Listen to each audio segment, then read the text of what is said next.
I saw lampshades last week and grabbed one that I loved the shape of.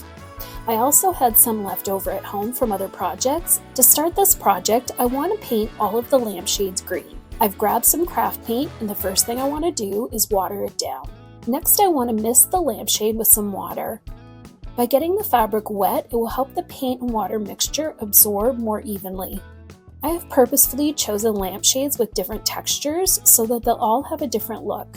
While my lampshades are drying, I want to start making some garlands for them. Again, I love that I can upcycle these into something new. I'm using a large needle and some thick thread to attach them all. As I get some onto the thread, I can push them along until they're all spaced out well.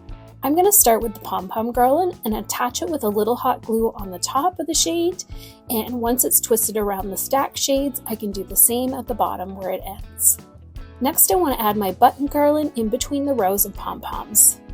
This lampshade tree was so fun to make, and I love that I could use something left over to create something new. I hope you'll grab your leftover supplies and home decor as well to make some fun decor this holiday season.